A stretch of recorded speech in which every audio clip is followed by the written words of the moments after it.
रब्बे दो जहां की बारगाह में दुआ है कि जिन लोगों ने इस अजीम गौसुल वरा जश्न मुबारक में कदम सुखने दिरहमे दरमे ताउन पेश किया है, रब्बे दो जहां कबूल अता फरमाए।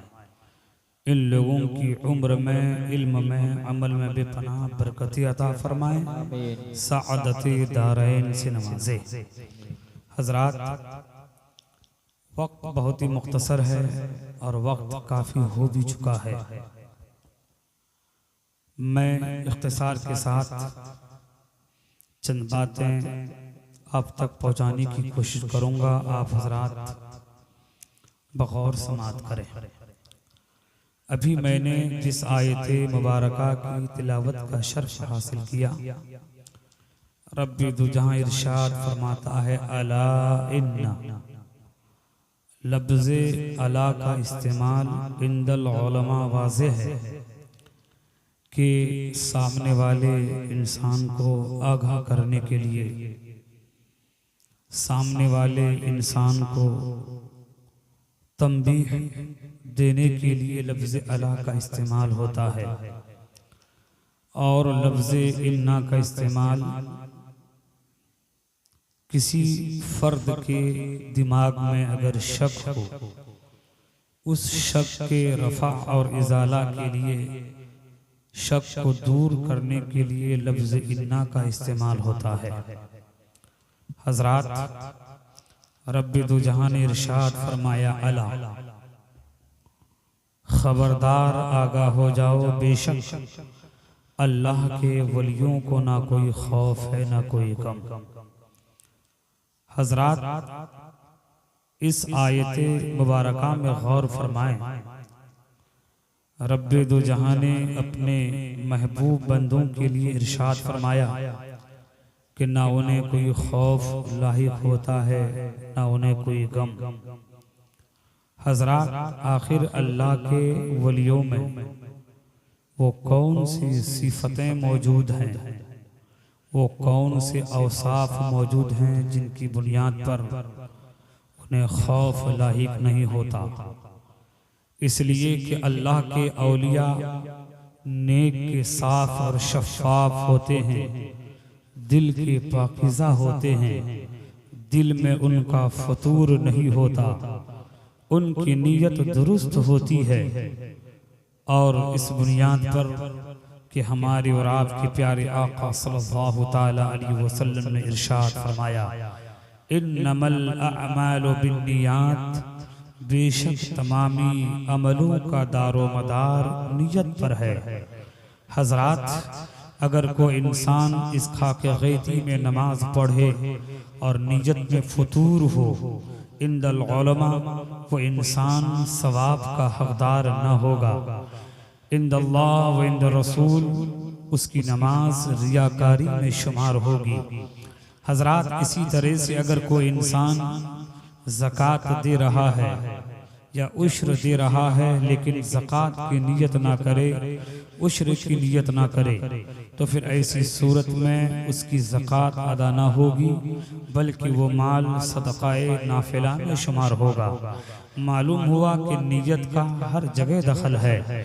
बग़ैर नियत के खाके गैती में कोई भी मुसलमान एक नेकी का मुस्तहिक नहीं हो सकता। हजरात, वक्त बहुत ही मुख्तसर है। रब्बे दो जहां ने कुरान मुक़द्दस में इरशाद फरमाया कि बेशक अल्लाह के वलियों को ना कोई खौफ है ना कोई गम।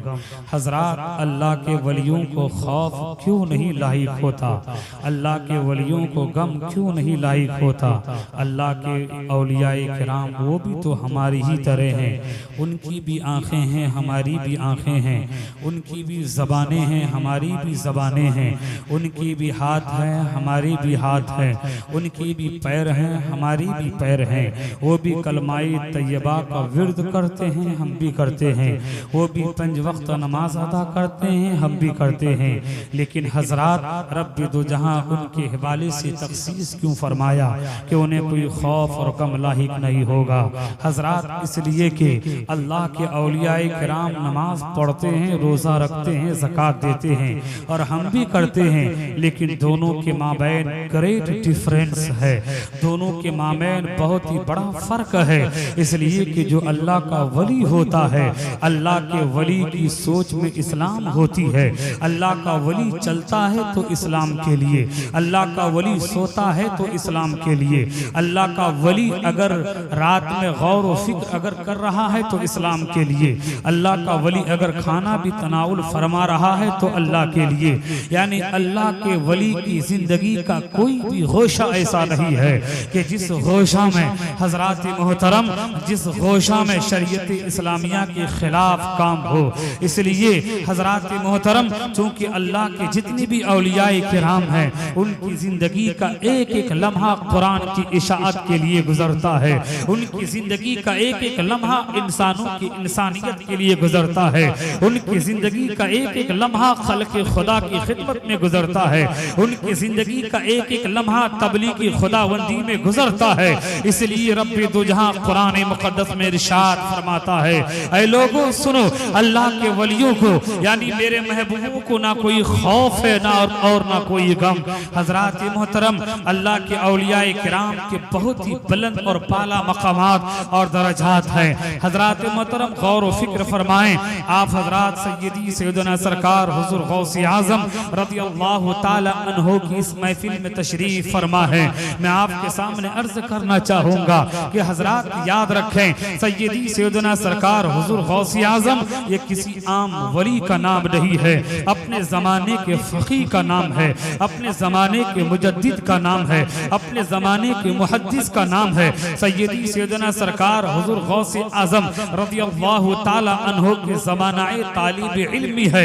हजरात वक्त को बहुत ही मुख्तसर के साथ और अपनी बातों को बहुत ही इख्तिसार के साथ बोलकर फिर इन जुमलों के जो नताइज निकलेंगे मैं आप तक पहुँचाने की कोशिश कर रहा हूँ। सरकार हुजूर गौसे आजम हैं, मकतब के हवाला हो रहे हैं, मकतब तशरीफ लेके जा रहे हैं। उस्ताद ने कहा बेटा पढ़िए। मेरे आका सरकार हुजूर गौसे आजम रज़ियल्लाहु ताला अन्हो औज़ु बिल्लाह और बिस्मिल्लाह पढ़ने के बाद तकरीबन 18 पारा कुरान मुक़द्दस को बतौर हिफ्ज़ अपने उस्ताद को सुना देते हैं। हजरात यहाँ सवाल कायम होता है, आज का मेरा बच्चा, आज का मेरा लड़का हजरात मोहतरम दर्स निज़ामी, यहाँ दर्स निज़ामी की तकमील के लिए तकरीबन 15.5 साल सर्फ कर देते हैं। हजरात तकरीबन 10 साल दर्स निज़ामी का कोर्स करने के बाद हमें इबारत खानी भी नहीं आती है, हमें तरकीबी सूरत भी नहीं आती है, आज दर्स गायब भी नजर आती है। लेकिन सय्यदी सैयदना सरकार हुजूर गौसे आजम की जिंदगी में एक अजब इनकलाब है। मैंने पूछा हुजूर ये इनकलाब कैसे आया? हजरात इस इनकलाब के पीछे किनका हाथ है? आइए जरा उनके खानदान के हवाले से जरा जायजा लें। सय्यदी सैयदना सरकार हुजूर गौसे आजम रज़ियल्लाहु ताला अन्हो की वालिद मोहतरम जिनका नाम हजरत अबू सालेह हजरत मूसा जंगी रज़ियल्लाहु ताला अन्हो है। एक दिन दरिया का सफर करते हैं, एक सेब मिलता है। हजरात वाकया बारहा सुने होंगे, लेकिन इस वाकया से जो नतीजा आप तक मैं पहुंचाने की कोशिश कर रहा हूं बगौर समात करें। मेरी प्यारी माँ बहनें आप यहाँ बैठिए, जरा चंद लम्हे और तशरीफ रखें। मैं अर्ज करना चाहूंगा, सेब तनाउल कर लेते हैं, दिल में खौफ खुदा लाहिक होता है। इसलिए कि हदीस कहती है कि अगर कोई इंसान बंदे की हक तलफी करे तो कल क़यामत के दिन रब उसे माफ नहीं फरमाएगा। इसलिए कि हुकूक 2 तरह के होते हैं, हुकूकुल्लाह, हुकूकुल इबाद। अगर कोई इंसान नमाज नहीं पढ़ता है वह इंसान फासिक़ मौलिन है। अगर कोई इंसान साहिब निसाब है और अपने माल की ज़कात नहीं देता है वह इंसान फासिक़ मौलिन है। कोई इंसान रमजान का माह है, अगर कोई रोजा नहीं रखता है वह इंसान फासिक़ मौलिन है। लेकिन मेरे प्यारे, चूंकि ये हुकूकुल्लाह में इसका शुमार होता है, मेरा रब चाहे तो माफ फरमा दे, मेरा रब चाहे तो गिरफ्त फरमाए, ये रब की मशीयत पर मौकूफ है। लेकिन हुकूकुल इबाद इस कदर सख्त है, मेरे आका ने इरशाद फरमाया है कल क़यामत का दिन होगा, कल क़यामत के दिन एक हाजी को जहन्नम में ले जाया जाएगा, एक गाजी को जहन्नम में ले जाया जाएगा, एक आलिम को जहन्नम में ले जाया जाएगा। इसी तरह से बहुत सारे शुरा शुरफा जहन्नम में जाएंगे।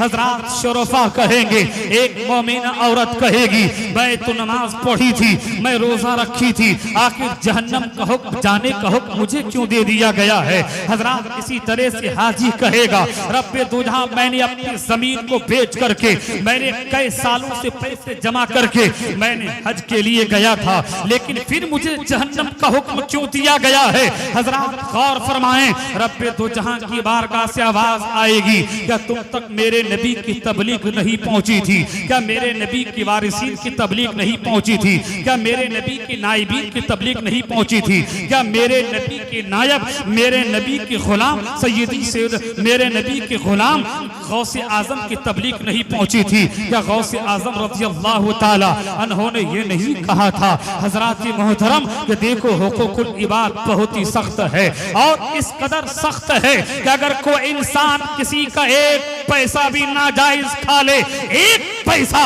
तो मेरे आला हजरत ने फतवा रज़विया के अंदर तहरीर फरमाया है कि अगर कोई इंसान एक रुपया भी खा ले तो कल कयामत के दिन में एक पैसे के बदले में 705 जमाती नमाजें देनी पड़ेगी। हजरात गौर फरमाएं, वो कौन सा इंसान है जिसके बाद 705 जमाती नमाज है? आज कौन सा इंसान है? अगर आज जायजा लिया जाए, आज हमारे नाम अमाल में नमाज की भी नेकियां नहीं है, हमारे नाम अमाल में रोजे की भी नेकियां नहीं है, हमारे नाम अमाल में ज़कात की भी नेकियां नहीं है, हमारे नाम अमाल में रियाकारी का दखल होता है। हजरात कल कयामत के दिन में एक आलिम को भी जहन्नम में ले जाया जाएगा, कहा जाएगा आलिम तुझे भी जहन्नम है, इसलिए कि तूने सिर्फ रियाकारी के लिए काम किया था, और जब तूने रियाकारी के लिए काम किया था उसका बदला तुझे मिल गया था। पता चला, मालूम हुआ मेरे प्यारे, हर काम में खुलूस की जरूरत है, लिल्लाहियत की जरूरत है। हजरात के मोहतरम गौर फरमाएं, अगर एक पैसा अगर कोई खा ले तो 705 जमात नमाज देनी पड़ेगी।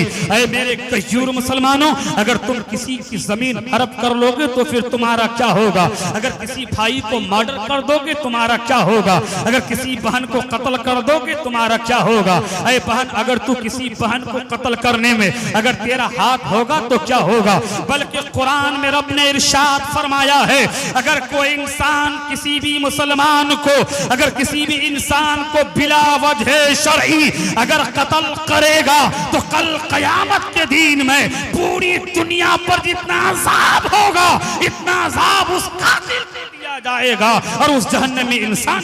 नारे तकबीर, नारे रिसालत, मसलके आला हजरत, मसलके आला हजरत। लेकिन मेरे प्यारे गौर फरमाएं, आज कत्ल का बाजार गर्म है।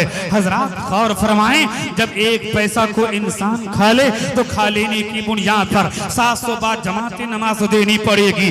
मेरे प्यारे, तो कल कयामत का दिन गौर फरमाएं, हुकूकुल इबाद किस कदर सख्त है। हजरत अबू सालेह रज़ियल्लाहु ताला अन्हु के दिल में ये ख्याल पैदा होता है, मैंने तो सेब खा लिया है, वो सेब तो नदी में बह रहा था, मैंने खा लिया है, लेकिन दिल में खौफ खुदा गामजन है, मैंने सेब खा लिया है। अगर कल रब ने मुझसे पूछ लिया तुमने सेब मालिक की इजाजत के बगैर क्यों खाया था, आखिर क्या मालिक ने तुम्हें इजाजत दी थी, तो फिर मेरी नमाजों का क्या होगा, फिर मेरे रोजों का क्या होगा, फिर मेरी ज़कातों का क्या होगा, फिर मेरी कब्र का क्या होगा, फिर मेरी हश्र का क्या होगा, फिर मेरी जिंदगी का क्या होगा।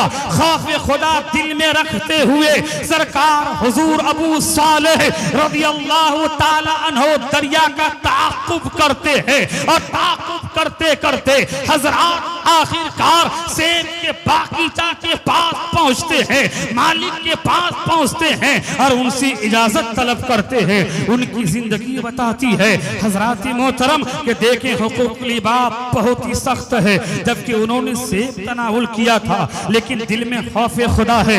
इसलिए मेरे प्यारे, जुल्म जुल्म है, आज पूरे हिंदुस्तान में जुल्म हो रहा है, जालिम का सर बहुत ही बुलंद है। ऐ जालिम याद रखो, तेरा सर कब तक बुलंद रहेगा, जाएगा। मुसलमानों, तुमको बेदार होने की जरूरत है। अगर मेरी कौम बेदार नहीं हुई, अगर मेरे नौजवान बेदार नहीं हुए, अगर मदरसे के तलबा बेदार नहीं हुए, अगर उलमाए अहले सुन्नत बेदार नहीं हुए, अगर हिंदुस्तान के खानकाहों के लोग बेदार नहीं हुए, तो मेरे जुमले को आप नोट करो। तुम्हारे सामने तुम्हारे घर तोड़े जाएंगे। ये कोई हवाई जुमले नहीं। आसाम में तुम्हारे घर तोड़े गए, लेकिन तुमने क्या कर पाया? यूपी में तुम्हारा घर तोड़ा जा रहा है, तुमने क्या किया?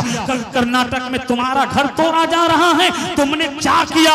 मैं इस जलसा के जरिए और इस यूट्यूब के जरिए तमाम खानका वालों को पैगाम देना चाहता हूँ।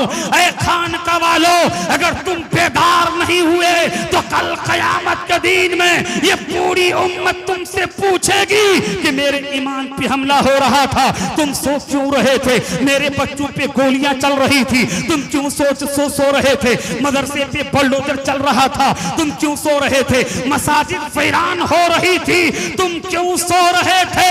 मैं अर्ज करना चाहूंगा, अगर आज हमारे खानका के लोग बेदार नहीं हुए तो कल तुम्हारा हश्र वही होगा जो हश्र बर्मी मुसलमानों के साथ हुआ है। अरे बर्मी की तारीख है, ये बर्मी मुसलमान है जो आज के बर्मा मुल्क में रहते हैं, जिन्होंने तकरीबन तारीख बताती है। ये बर्मी हजरात है जो हजरत औरंगजेब अली रहमत रिदवान के जमाने से पहले के सिटीजनशिप थे। तकरीबन बता रहे हैं हजरात, जिस वक्त मुगल खानदान हिंदुस्तान में आया था उससे पहले के बाशिंदा बर्मी लोग थे, लेकिन तकरीबन आज 15.5 लाख मुसलमान बर्मा के आज बांग्लादेश में शरण लिए हैं और कई लाख को बर्मी हुकूमत ने हजरात कत्ल कर डाला। हजरात उन्होंने प्लानिंग कैसे की वहां की तारीख बताती है। सबसे पहले उन्होंने वोटर आईडी पे पाबंदी लगाई, पहले वहां के मुसलमानों की शरीयत को छीनी, सबसे पहले वहां के मुसलमानों के आधार कार्ड पे पाबंदी लगाई, बच्चा पैदा करने पर पाबंदी लगाई।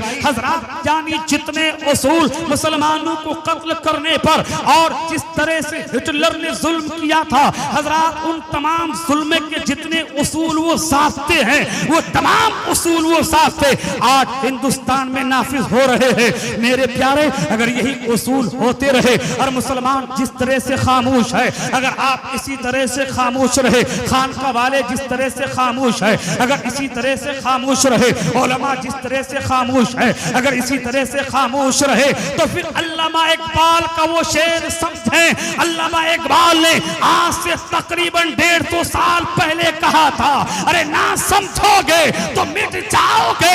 हिंदी मुसलमानों, तेरी दास्तां तक भी ना रहेगी दास्तानों में। हजरात अल्लामा इकबाल है, अल्लामा इकबाल ये नज़्म कहाँ फरमाए हैं? तस्वीर दर्द से इस जुमले को अखज़ किया गया है। तस्वीर दर्द किस किताब से माखूज है? अल्लामा इकबाल की एक शेरी मजमुआ है, जिस शेरी मजमुआ का नाम बांगे दरा है। हजरात ये उनका शेरी मजमुआ है और उसमें तस्वीर दर्द के जरिए आज से 150 साल पहले अल्लामा इकबाल हिंदुस्तान के हालात को देख कर रहे थे और कह रहे थे, हिंदुस्तानियों, अगर तूने अपनी पॉलिटिकल पार्टी को मजबूत नहीं की, अगर तूने अपनी शनाख्त कायम नहीं की, अगर तूने दीन मुस्तफा को सही से नहीं अपनाया, अगर तू सिर्फ इसी तरह से नाराबाजी में अगर तुमने वक्त लगाया, तो याद रखना फिर तेरी दास्तां भी ना रहेगी दास्तानों में। अल्लामा इकबाल ने आज से 100 साल पहले उन्होंने कहा था, लेकिन आज उसका अमली तस्वीर हम देख रहे हैं। वो कौन सा स्टेट है जिस स्टेट में अजाब नहीं लटक रहा है?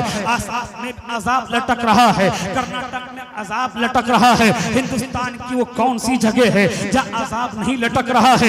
ये आपका बंगाल है, यहाँ भी NRC लागू होने के लिए तैयारी चल रही है। मैं अर्ज करना चाहूंगा, ऐ मुसलमानों, क्या तू अभी तक समझा नहीं है? मैं बोलना चाहूंगा, ये हमारी गलती है। आज अगर कोई जालिम जुल्म कर रहा है तो जालिम को बढ़ावा देने का हमारा हाथ है, इसलिए कि हजरात तारीख बताती है। वही अमेरिका की सरजमीन है, अमेरिका के सरजमीन में एक काले आदमी को जब किसी आदमी ने मारा, जरा गौर से सुनिएगा हजरात, अमेरिका की सरजमीन है, अमेरिका के सरजमीन में एक काले आदमी को जान से मार दिया। जान से मारना था, मारने के बाद जितने काले लोग थे तमाम अमेरिका की शहरों में एहतजाज करने लगे, तमाम गलियों में एहतजाज करने लगे। जो कि अमेरिका में दो तरह के शहरी हैं, कुछ लोग काले कुछ लोग गोरे। हजरात जो कि काले और गोरे में वहाँ तनाज़ो वाली सूरत पैदा होती रहती है। सिर्फ एक आदमी को मारा गया था, लेकिन हजरात अखबार का मुताला करें, ये तो चंद साल पहले का वाकया है। एक आदमी को मारा, तमाम काले लोग हजरात अमेरिका को घेराव कर लिए, वाशिंगटन का घेराव कर लिया गया, अमेरिका की गली कोचू का घेराव कर लिया गया। जब चारों तरफ से एहतजाज हुआ तो उस वक्त के प्रेसिडेंट को बाइबल को लेकर के फिर उसे हल्फ लेनी पड़ी, फिर उस मुजरिम को अरेस्ट करना पड़ा, फिर उसे कसम खानी पड़ी कि जब तक अमेरिका में हुकूमत रहेगी किसी काले इंसान पर जुल्म नहीं होगा। तो मैं पूरे हिंदुस्तान के मुसलमानों को कहना चाहता हूं, अरे हमारा कॉन्स्टिट्यूशन कहता है अगर तुम्हारे ऊपर जुल्म हो तो तुम एहतजाज करो, कॉन्स्टिट्यूशन हमें परमिशन देता है। हमारा कॉन्स्टिट्यूशन कहता है अगर तुम्हारे भाई पर जुल्म होता है तहजीबी अंदाज आवाज को निकालो। आवाज निकालने का मतलब ये नहीं है दिनाजपुर वाले निकाले कलियाचक खामोश, कलियाचक निकाले दिनाजपुर खामोश, हजरात इसी तरह से उड़ीसा निकाले बंगाल खामोश, नहीं, बल्कि पूरे हिंदुस्तान के मुसलमान उन जालिमों के खिलाफ आवाज बुलंद करे ताकि जालिम अमेरिका के प्रेसिडेंट की तरह यह अहद कर ले जब तक हिंदुस्तान रहेगा, हिंदुस्तान की जमीन रहेगी तो मुसलमान भी आबाद रहेंगे, इनकी तालीम जिंदा रहेगी, इनका कुरान जिंदा रहेगा और मुसलमान की नस्ल हरी भरी। लेकिन मेरे प्यारे पैगाम तो बहुत कुछ देना था, वक्त निकल गया। बहुत सारे लोग आए थे चले गए। चंदा का मैं मुनकिर नहीं हूं, मैं तो खुद मदरसे का एक मुदर्रिस। चंदा ही से मस्जिदें बनती है, मदरसे बनते हैं, चंदा तो करना ही चाहिए, लेकिन जरा उसका मौका महल होता है। यही चंदा अगर आप 9 से 9:30 से 10 के दरमियान करते तो आपका चंदा कई गुना ज्यादा होता। हजरात अर्ज करना चाहूंगा, हजरात गौर फरमाएं, हजरात तो मैं अर्ज करना चाहूंगा, ऐ मुसलमानों आपको बेदार होने की जरूरत है। मैं अर्ज करना चाहूंगा जुल्म हुआ करता है। हजरात याद रखें अगर कोई जालिम जुल्म कर रहा है तो जालिम के जुल्म पे खामोश रहना ये भी एक तरह का जुल्म है।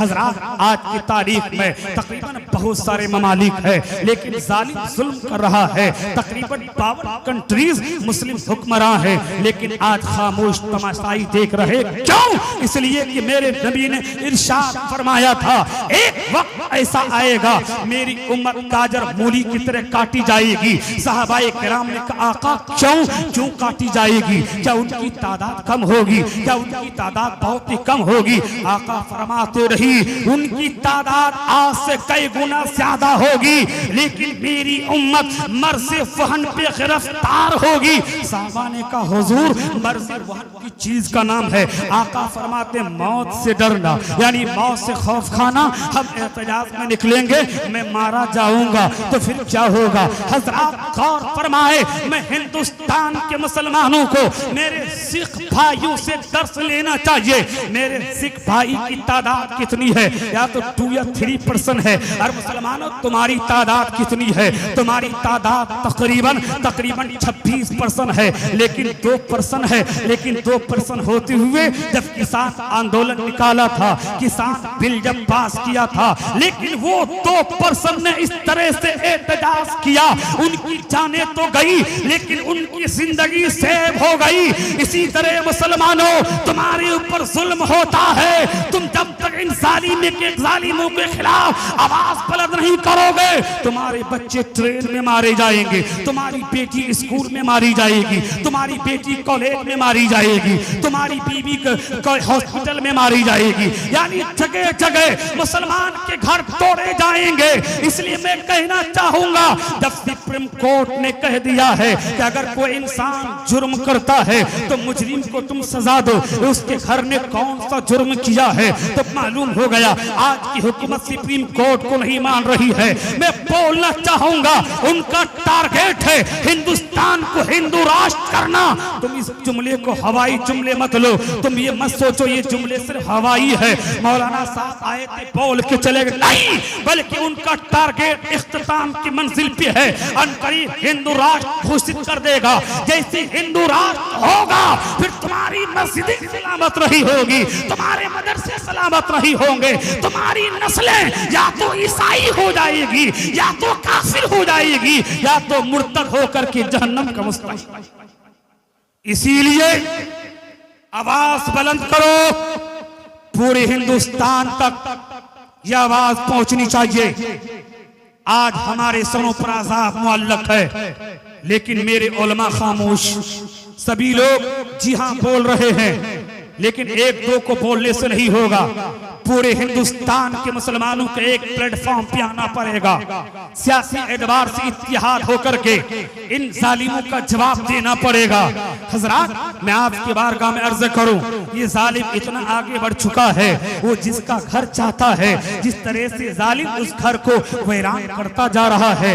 ये हजरात, मैं अर्ज करना चाहूंगा, अगर इसी तरह से वो करता रहे तो फिर आपके हिंदुस्तान का क्या हाल होगा, आपकी नस्लों का क्या हाल होगा। मैं अर्ज करना चाहता हूं हजरात, वो मुकम्मल स्पेन की तारीख को दोहराना चाहता है। जिस तरह से स्पेन में तकरीबन मुसलमानों की 750 साल तक हुकूमत रही है, वहाँ मदरसे भी आबाद थे, मस्जिदें भी आबाद थी, लेकिन आज स्पेन की सरजमीन में ना ही मस्जिद आबाद नजर आती है, ना ही मदरसा आबाद नजर आता है, बल्कि स्पेन की सरजमीन में या तो गिरजाघर है, या तो हजरात वहाँ जो है कुफ्फार और मुशरिकीन के हजरात घर पाए जाते हैं। मैं सवाल आपसे करना चाहता हूँ, वहाँ 700 साल मुसलमानों ने हुकूमत की थी, वो उलमा कहाँ चले गए, वो तलबा कहाँ चले गए, हजरात वो मुसलमानों की आबादी कहाँ चले गई। तो तारीख बताती है वहाँ की हुकूमत इस तरह से जुल्म की। सबसे पहले वहाँ की हुकूमत का खात्मा किया गया, हुकूमत खत्म हो गई, फिर उलमा को कत्ल किया गया, फिर तलबा को कत्ल किया गया, फिर जितने भी बड़े बड़े लीडरान थे उन्हें कत्ल किया गया। जब वो कत्ल हो गए तो जितने भी आम आदमी होता है, वो आम आदमी तो दरख्त की पत्ते की तरह है, उनके पास, मेरे बाप दादे के पास ना उनके पास इल्म है कि वो कह पाए कि शिर्क क्या है, कुफ्र क्या है। हजरात वो तो बंदूक के गोली की निशानी पे हजरात शिर्किया जुमला बोल देगा। इसी तरह से तारीख बताती है स्पेन के मुसलमान या तो उनको मार दिया गया, या तो वहाँ की आबादी को जमीन के नीचे गाड़ दी गई, या तो वो मुसलमान हजरात मोहतरम दूसरे मजहब में कन्वर्ट हो गए। वही तारीख आपके हिंदुस्तान में हजरात कोई दोहराना चाहता है। मैं बोलना चाहता हूँ बेदार होने की जरूरत है। आप बोलेंगे मौलाना किस तरह से बेदार हो, मैं वोट के हरगिज़ कायल नहीं हूँ। हजरात एक आखिरी बात मैं बहुत ही मुख्तसर तौर पर आपके सामने अर्ज करना चाहता हूँ। याद रखिए आज वोट है, वोट को लोग हल्के में लेते हैं। अरे एक घर में 4 आदमी है, 4 आदमी को वोट देता है। आज ये जितनी भी आज बिल पास हो रहे हैं, इन तमाम बिल में आपका खुद दखल है, आपके वोट का दखल है। आप बोलेंगे मौलाना ये कैसे। उत्तर दिनाजपुर जहां मैं रहता हूँ तकरीबन 62% मुसलमान है, लेकिन हजरात वहाँ का MP बीजेपी का है। हजरात गौर फरमाएं, जगह जगह मुसलमान की आबादी है, हजरात जगह जगह आबादी है। आबादी होने के बावजूद हजरात देखा जाए तो हजरात वहाँ दूसरे यानी ऐसे लोग वहाँ जीत रहे हैं जिनके दिलो दिमाग में कुरान की नफरत है, जिनको दिलो दिमाग में मुसलमान की नस्ल की नफरत है, जिनको दिलो दिमाग में मस्जिद की नफरत है, जिनको दिलो दिमाग में मस्जिद की नफरत है, यानी ऐसे लोग जीत रहे हैं। मैं बोलना चाहता हूँ वो लोग कैसे जीते, इनको जीतने का मौका कौन दिया। आपकी तादाद 26%, बल्कि अगर जायजा लिया जाए तकरीबन 35% है। अगर 35% के मुसलमान अपने वोट का इस्तेमाल सही से कर ले तो तकरीबन 100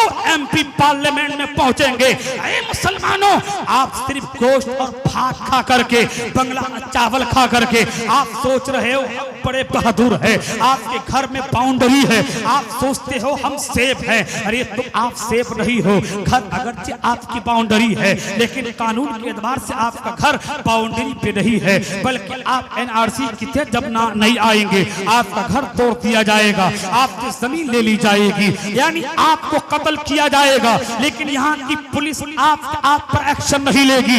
मैं बोलना चाहता हूँ हजरात मोहतरम, इसी तरह से वोट को आपने तकसीम कर दी है, और तकसीम करके क्या हुआ? आप बोलेंगे मौलाना अगर 100 नहीं, अगर 50 अगर MP आ गए तो क्या होगा? मुसलमानों, अगर आपके पास अक्ल है तो जरा गौर करो। हजरात बिहार का नीतीश कुमार है, और एक हजरात मोहतरम तमिलनाडु का जो CM है, हजरात उनके पास कितनी सीटें हैं? 11 दूना 22 सीटें या 25 सीटें थी, लेकिन 25 सीट की बुनियाद पर हुकूमत किसी दूसरे की बन गई, जिधर उन्होंने सपोर्ट किया उसकी हुकूमत बन गई। मैं बोलना चाहूंगा इस कॉन्फ्रेंस के जरिए, मुसलमानों, हमारा कॉन्स्टिट्यूशन हमें इजाजत देता है कि तुम वोट का इस्तेमाल सही से करो। अगर मुसलमान वोट का इस्तेमाल सही से करे, अगर आपके 50 MP हो, जिधर मुसलमान जाएंगे उधर इस हिंदुस्तान की हुकूमत जाएगी, और जिधर मुसलमान रहेंगे उधर हिंदुस्तान की हुकूमत रहेगी।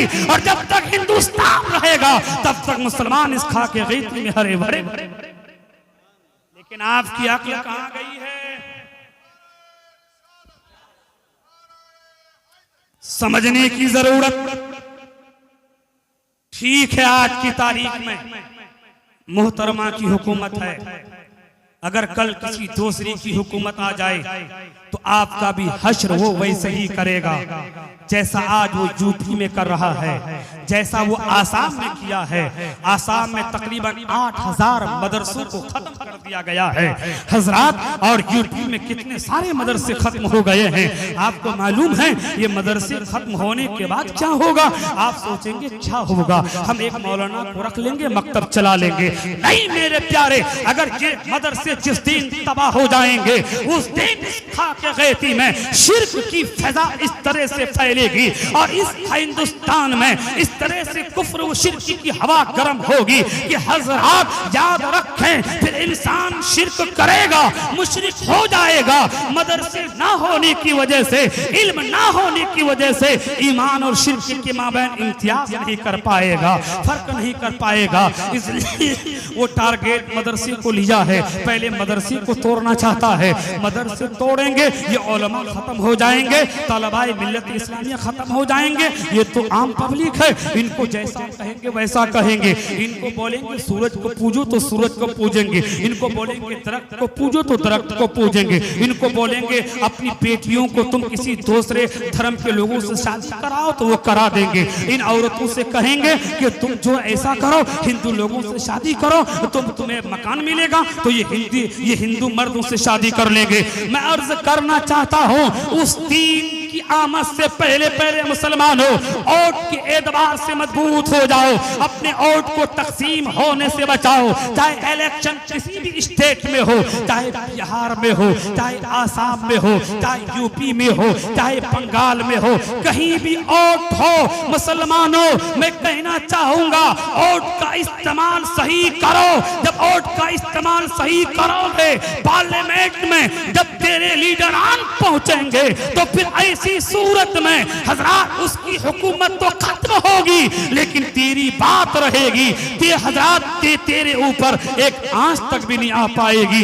हजरात हर चीज सिस्टम से होता है। अगर आप बोलेंगे दूसरी कौम बहुत आगे बढ़ रही है, आपने तारीख पढ़ी है, वो कौम आप सरकार हुजूर गौसे आजम के हवाले से आप तो उलमा से सुन ही लेते हैं, उसी के तनाजुर में आपको बेदार करने की जरूरत है। आप बेदार हो जाओ, वरना कल कयामत के दिन में मेरे आका सरकार हुजूर गौसे आजम फरमाएंगे, ऐ लोगों क्या तुमने मेरी जिंदगी नहीं पढ़ी थी? ज़मानाए तालिबी इल्मी था, तकरीबन मैंने 20 साल तक खाना नहीं खाया, बल्कि दरख्त के पत्तों को खा करके मैंने कुरान की तालीम हासिल की, मैंने हदीस की तालीम हासिल की। मेरे सामने एक से एक चैलेंज आया, मेरे सामने जिन्नातों की जमात आई, मेरे सामने बड़े बड़े गुंडे आए, लेकिन मैं इस्तेकाम के साथ दीने मतीन पे काम कर रहा तो उनकी जिंदगी बताती है। ऐ मुसलमानों, अगर आप कामयाबी चाहते हो तो शरीयत इस्लामिया को अपनाओ। शरीयत इस्लामिया को अपनाने के बाद रब ने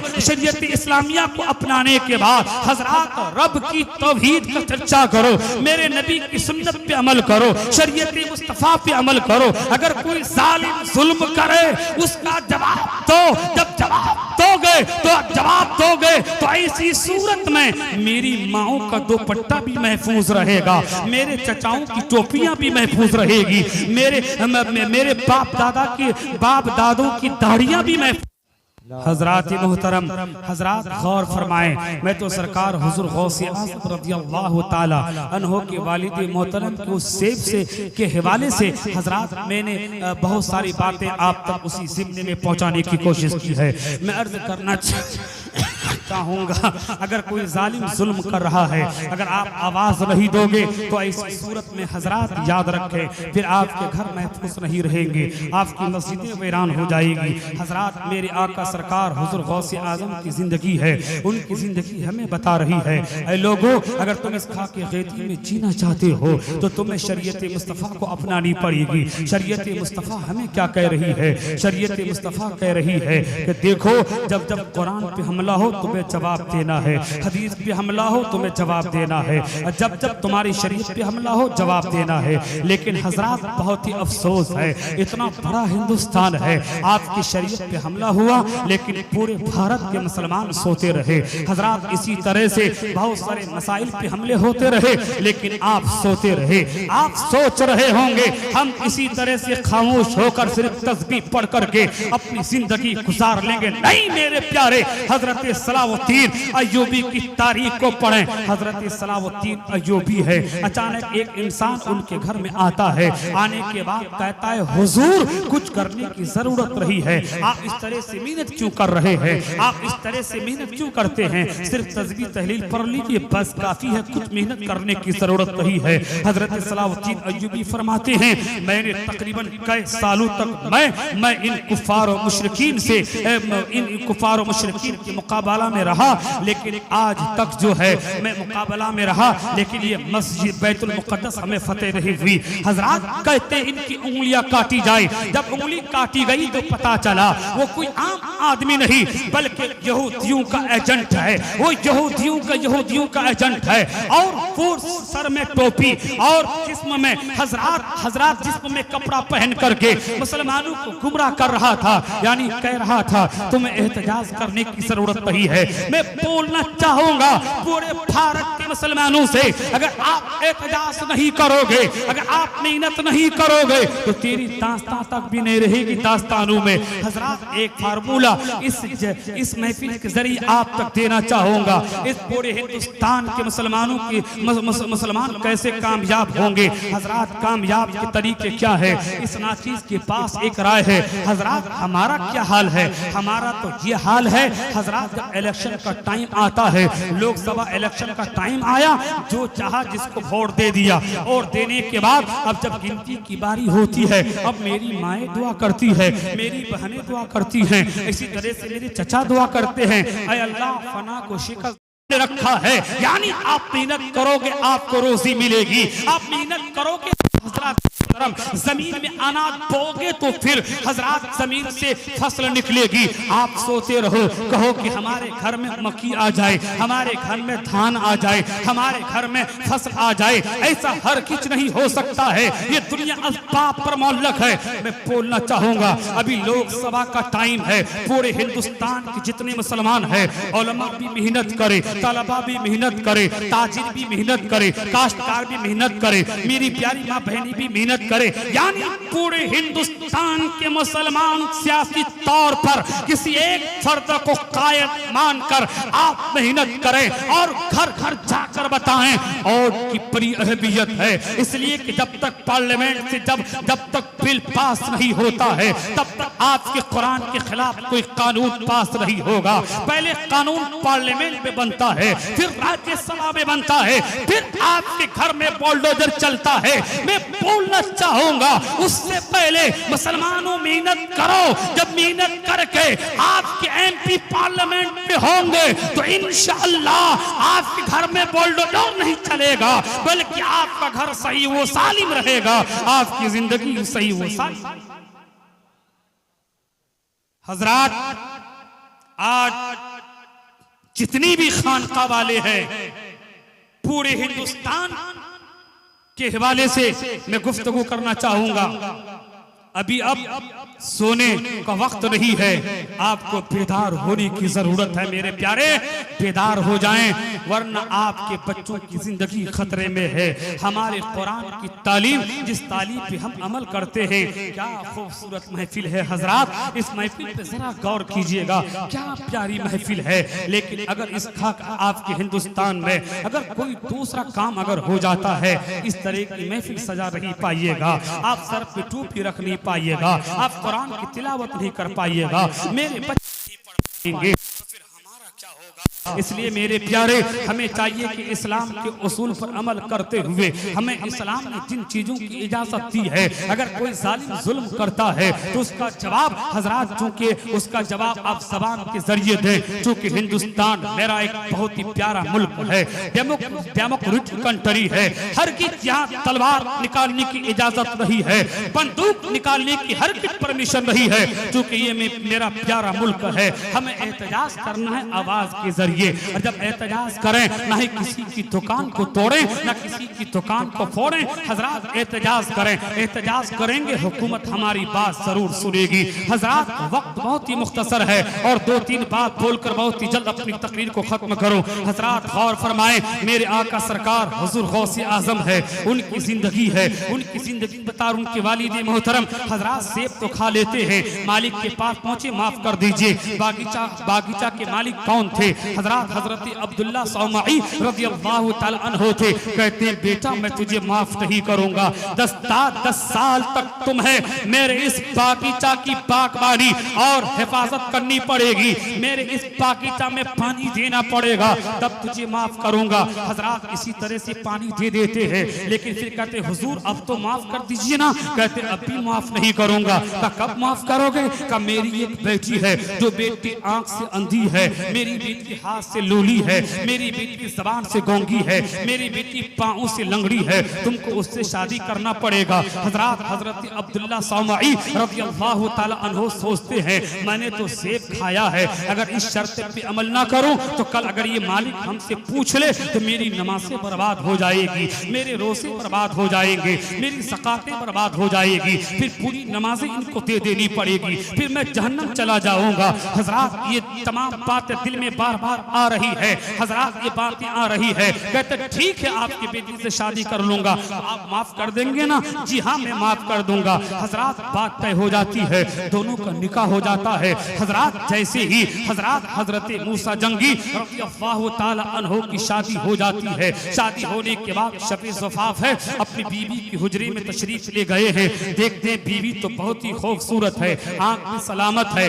हाथ भी सलामत है, पैर भी सलामत है, बिल्कुल सब पूरा वजूद सही वो सालिम है। फिर वहां से दौड़े दौड़े हजरत अब्दुल्ला सौमई के पास पहुंचते हैं। कहते हैं हुजूर, आपने कहा था आपकी बेटी अंधी है, लेकिन आपकी बेटी तो अखियारी है, आपकी बेटी तो हाथ पैर के एतबार से हर एतबार से सही वो सालिम है, आपने कहा था, फिर ये क्या मामला है? तो हजरत अब्दुल्ला सौमई ने कहा था, बेटा मैंने सही जुमला कहा था, मेरी माए तुम इन जुमलों को गौर से सुनो और अपनी जिंदगी पे इन जुमलों को लाने की कोशिश करो। हजरत अब्दुल्ला सौमई फरमाते हैं, मेरी बेटी के अंधी होने का मतलब यह है, मेरी बेटी इन आंखों के जरिए से किसी गैर महरम औरतों को नहीं देखा है, इसलिए कि नबी का इरशाद है, जो इंसान किसी गैर महरम मर्द को जो औरत देखेगी या जो मर्द किसी गैर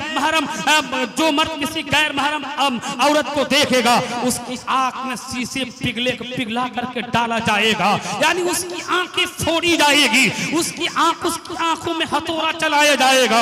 इसलिए मेरी बेटी अपनी आंखों से कभी भी गैर महरम मर्द को नहीं देखी है, बल्कि मेरी बेटी जब भी आंखों का इस्तेमाल की है तो अपनी माँ की ज़ियारत की है, अपने बाप की ज़ियारत की है। अगर मेरी बेटी अपनी आंखों का इस्तेमाल की है तो उनके दिलो दिमाग में ये सरकार की हदीस थी कि अगर कोई अपनी माँ को देखे तो हज का सवाब है, अपने बाप को देखे तो हज का सवाब है। तो मेरी बेटी अपने माँ बाप को देखकर हज का सवाब कमाती थी और गैर महरम मर्द को देखकर गुनाहों का इज्तिमा अपने सर पे नहीं ले रही थी। इसलिए मैंने कहा कि मेरी बेटी आंख से अंधी है, इसका मतलब है कि मेरी बेटी की आंख शरीयत के खिलाफ हमेशा रही है। मेरी बेटी की हाथ से लूली का मतलब यह है कि मेरी बेटी अपने हाथ के जरिए से किसी भी गैर महरम मर्द को टच नहीं की है। मेरी बेटी अपने पैरों के जरिए से कभी भी किसी गैर महरम मर्द के पास नहीं गई है। इसलिए कि हदीस कहती है अगर कोई इंसान किसी गैर महरम मर्द से बगैर निकाह के गुफ्तगू करेगा तो एक कलाम में एक बोली में कई हजार कई सौ अज़दाहे तैयार होंगे और वो सांप उस इंसान को, उस औरत को, उस लड़की को अज़दाहे डंक कब्र में मारते रहेंगे। मैदान महशर में वो अज़दाहे डंक मारेंगे। हज़रात, और एक हदीस और भी कहती है अगर कोई औरत ऐसी है जिसकी शादी हो चुकी है फिर भी उसकी निगाहें भटक रही है या अगर वो गलत काम करे, हदीस कहती है कि ऐसी सूरत में पूरी दुनिया पर जितना अज़ाब होगा इस दुनिया का आधा अज़ाब उस औरत पर होगा जिस औरत का शौहर हो लेकिन उस औरत का वजूद गुमराह हो रहा हो। इसलिए मेरे प्यारे हजरत अब्दुल्ला सौमई फरमाते हैं मेरी बेटी शरीयत के पाबंद थी, मेरी बेटी की हाथ कभी शरीयत के खिलाफ काम नहीं किए, मेरी बेटी की पैर शरीयत के खिलाफ काम नहीं किए, मेरी बेटी की ज़बान शरीयत के खिलाफ काम नहीं की, मेरी बेटी की फिक्र शरीयत के खिलाफ काम नहीं की। इसलिए कि इमाम गज़ाली फरमाते हैं अपनी किताब के अंदर अगर कोई इंसान रात को सोता है और ये सोच के सोया कल मैं किसी इंसान का मर्डर कर दूंगा, किसी इंसान को कत्ल कर दूंगा और वो इंसान कत्ल नहीं कर पाया, फिर वो इंसान उसी हालत में मर गया, तो इमाम गज़ाली फरमाते हैं वो इंसान जब कब्र से उठेगा तो फिर ऐसी सूरत में उसका हश्र किसी नेक आदमी के साथ नहीं, उसका हश्र कातिल के साथ होगा। जो कातिल का हश्र होगा वही हश्र उस इंसान का होगा। इसलिए मेरे प्यारे इस्तफा के दामन से आरास्ता हो जाएं। चलते चलते अर्ज करना चाहूंगा मेरे आका सरकार हुजूर गौसे आज़म रज़ियल्लाहु ताला अन्हु के वालिद मोहतरम अपने ज़माने के वली, उनकी वालिदा वलिया, तब जाकर के इस दुनिया में एक बहुत ही बड़ा गौस पैदा होता है और वो गौस जिस गौस की हवाले से आता है मेरे आका सरकार हुजूर गौसे आज़म सिर्फ गौसे आज़म ही नहीं थे, अपने ज़माने के मुज्तहिद थे। हजरत इमाम अहमद बिन हम्बल के मुक़ल्लिद थे लेकिन बात मसाइल में मुज्तहिद थे। उलमा तशरीफ फरमा है मुज्तहिद किसे कहते हैं, मुज्तहिद की तारीफ यह है, मुज्तहिद किसे कहते हैं जिन्हें कुरान का इल्म हो, नासिख और मंसूख का इल्म हो, ज़ाहिर नस्ख मुफस्सर मुहक्कम का इल्म हो, तफसीर का इल्म हो, उसूल तफसीर का इल्म हो, हदीस का इल्म हो, उसूल हदीस का इल्म हो। हजरात इसी तरह से अदिल्लाए अरबा की बारीकी को समझता हो, इसी तरह से हजरात जरूरत हाजत को समझता हो, जमाने के हालात को समझता हो, इसी तरह से इल्म लुगात हो, इल्म बलागत हो, इल्म उरूज हो। यानी एक मुज्तहिद बनने के लिए जितनी उलूम की जरूरत है वो तमाम उलूम मेरे आका सरकार हुजूर गौसे आज़म की जात में थे। तो मेरे आका सिर्फ गौस नहीं, अपने जमाने के मुज्तहिद थे, अपने जमाने के फकीह थे, अपने जमाने के मुहद्दिस थे, अपने जमाने के बहुत बड़े लेकिन सरकार हुजूर गौसे आज़म की चंद करामतों को जिक्र करके हम छोड़ देते हैं। मेरे आका सिर्फ करामत वाले बुजुर्ग नहीं हैं, इल्म के समंदर थे, समंदर।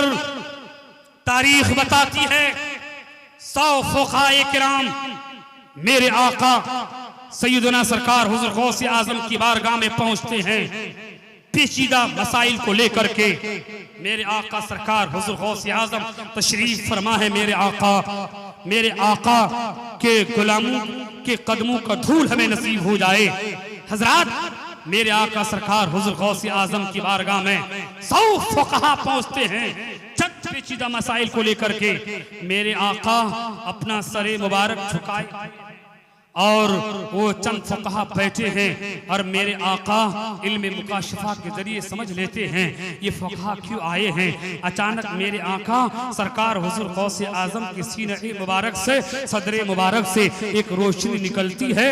रोशनी जैसे निकली, रोशनी का निकलना था कि तमाम फुकहा हजरात बताते हैं पागल हो गए, अपने कपड़े फाड़ने लगे और बिल्कुल मजनू जैसा होने लगे। फिर मेरे आका सरकार हुजूर गौसे आजम एक एक उन फुकहा को एक एक करके मुआनका करते हैं, गले लगाते हैं। जैसे गले लगाते हैं उनकी हालत फिर सही हो जाती है। फिर फुकहाए किराम जैसे गले लगाते हैं उन फुकहाए किराम को सवालों के जवाब मिल जाता है। हजरात उन फुकहा से पूछा गया आखिर क्या हो गया था, आप लोग कपड़े क्यों फाड़ रहे थे, आप लोग इस तरह से अपने अपने बालों को क्यों नोच रहे थे। कह रहे थे जब इस इरादे से हम लोग आए तो सरकार हुजूर गौसे आजम के सीने से जो नूर निकला, नूर निकलने की वजह से हम सब का इल्म सल्ब हो गया था। ऐसा लग रहा था कि मैंने कभी पढ़ा ही नहीं है, मुझे अलीफ और बाता भी नहीं आता है, इसलिए हम लोग पागल हो गए। लेकिन सरकार गौसे आजम ने जैसे मुसाफा फरमाया, मुआनका फरमाया तो पहले से कहीं ज्यादा इल्म हमें। तो ये है मेरे आका सरकार। सिर्फ सरकार हुजूर गौसे आजम के चंद करामत का जिक्र ना किया जाए, अपने जमाने के फकीर का नाम है। एक वाकया बहुत ही मौजूद है। उस जमाने में एक आदमी ने कसम खाई थी, उसने ये कसम खाई थी कि अगर जब वो इबादत करेगा तो उस वक्त दुनिया का कोई भी फर्द इबादत नहीं करना चाहिए। अगर उसकी इबादत में अगर कोई शरीक हो जाए तो वो अपनी बीवी से कहा तो फिर मेरी निकाह से निकल जाएगी। हजरात अब तमाम फुक़हाए किराम अगरचे बाज़ लोग इस वाक़या को सैयदी सैयदना सरकार सिराजुल उम्मह हम लोगों के आका मुज्तहिद मुतलक मेरे आका हजरत इमाम आज़म अबू हनीफा रज़ियल्लाहु ताला अन्हु की तरफ मंसूब करते हैं, लेकिन उलमा ने लिखा है ये वाक़या उनका नहीं, ये वाक़या मेरे सरकार हुज़ूर गौसे आज़म का है। तमाम फुक़हा परेशान इस मसाला क्या। अगर फजर की नमाज पढ़े आदमी कभी कहीं ना कहीं नमाज तो पढ़ता है, अगर अभी तिलावत करे तो कहीं ना कहीं पूरी दुनिया में जरूर इस वक्त कोई ना कोई तिलावत करता है। आखिर क्या होगा, मेरे आका की बारगाह में पहुंचता है। मेरे आका सरकार हुजूर गौसे आजम फरमाते हैं अरे इसका जवाब तो बहुत ही आसान है। कहा हुजूर कैसे? मेरे आका कहते हैं किसने कसम खाई है, किसने हल्फ उठाई है, जरा उसको लाया जाए। वो उसको सामने लाया गया। मेरे आका ने कहा देखो तुम चले जाओ खाने काबा और तुम खाने काबा जाने के बाद खाने काबा के इर्द गिर्द जितनी भी लोग हैं पूरे लोगों को हटा देना और तवाफ में कोई शरीक नहीं होना चाहिए और सिर्फ तुम तवाफ करना, इसलिए कि खाने काबा का जब तुम तवाफ करोगे तो ऐसे वक्त में तेरी ऐसी इबादत होगी जिस इबादत में दुनिया का कोई भी आदमी तेरी इबादत में शरीक नहीं होगा। तेरी बीवी निकाह से नहीं निकलेगी बल्कि तेरी बीवी तेरी निकाह ही में। ये है मेरे आका सरकार हुजूर गौसे आजम रज़ियल्लाहु ताला अन्हु। और आखिरी बात बोलकर गुफ्तगू खत्म करूं, वक्त बहुत ही तेजी से गुजर रहा है मेरे प्यारे। मेरे आका सरकार हुजूर गौसे आजम रज़ियल्लाहु ताला अन्हु बहुत बड़े आलिम थे। उन्होंने 40 साल तक उन्होंने मुख्तलिफ उलूम हासिल किए, इल्म ज़ाहिर इल्म बातिन। तब आज दुनिया उन्हें गौसे आजम कहती है और उनके हवाले से आता है जब वो तकरीर करते थे उनकी एक आयत में कई तफसीरों का हवाला होता था। जब तकरीर फरमाते थे और जब उनकी तकरीर सुनने के लिए मुफस्सिरीन आते, मुहक्किकीन आते, मुदक्किकीन आते तो कहते कि सरकार हुजूर गौसे आजम इन आयतों से ऐसे नुक्ते निकालते हैं कि ऐसे नुक्ते हमारे कानों ने कभी सुना ही नहीं है और ना ही कभी हमारे कान इस तरह के नुक्ते। ये है सरकार हुजूर गौसे आजम रज़ियल्लाहु ताला अन्हु। उनका इल्म बहुत ही बड़ा वसी था, लेकिन मेरे प्यारे उनकी जिंदगी में नमाज कज़ा रही, कभी अमानत में खयानत रही, उनकी आंख महफूज, उनकी हाथ महफूज, उनके पैर मौजूद, बल्कि सरकार हुजूर गौसे आजम का दिल अगर धड़कता था तो इश्क रिसालत में धड़कता था। अगर सरकार हुजूर गौसे आजम का दिल अगर धड़कता था तो मुसलमानों के ईमान की हिफाजत के लिए धड़कता था।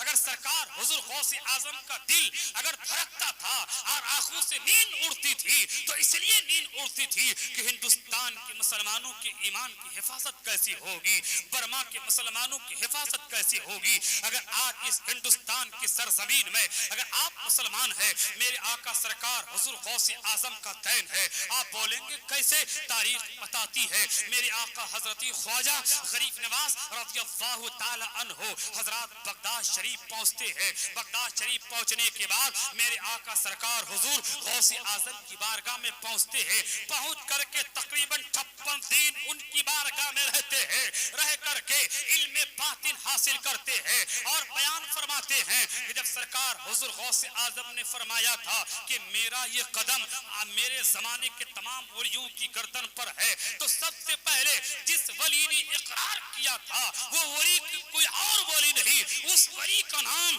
हिंद के राजा हजरत ख्वाजा गरीब नवाज मुइनुद्दीन चिश्ती रज़ियल्लाहु ताला अन्हु थे। हजरात ये जैसे ही देखते हैं मेरे आका सरकार हुजूर गौसे आजम कहते हैं, ऐ ख्वाजा गरीब नवाज, ऐ मुइनुद्दीन, वाकई तू बहुत ही बड़ा बाअदब है, तू तो बाअदब निकला, बहुत ही महज़्ज़ब निकला। सुनो, ये अदब करने की वजह से अब तेरे लिए मैं ये कहता तू हिंदुस्तान चला जा और हिंदुस्तान जा, तुझसे दीन का बहुत ही बड़ा काम होगा।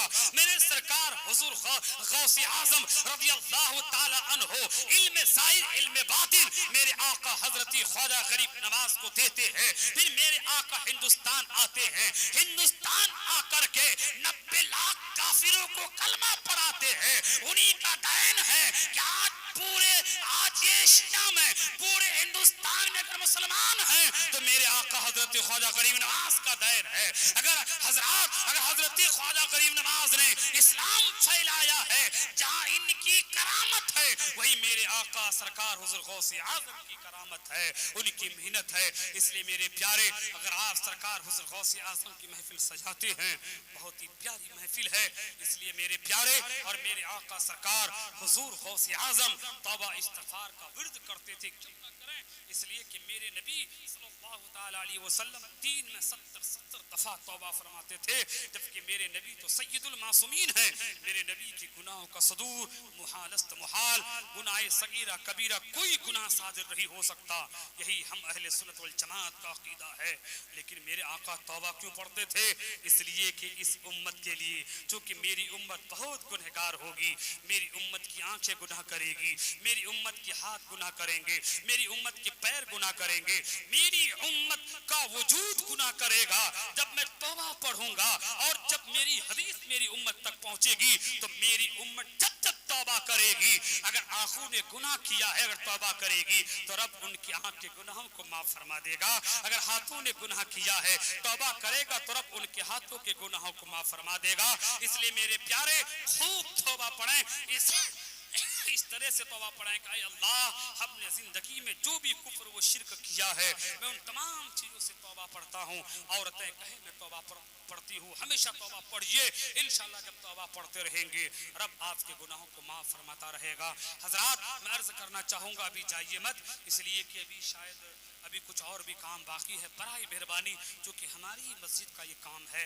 हजरात, रब्बे दो जहां की बारगाह में दुआ है, अल्लाह ताला अव्वलन हमें, सानियन जुमला हाजिरीन और हाजिरात को, सामियात को अमल करने की तौफीक अता फरमाए। बोलने में गलती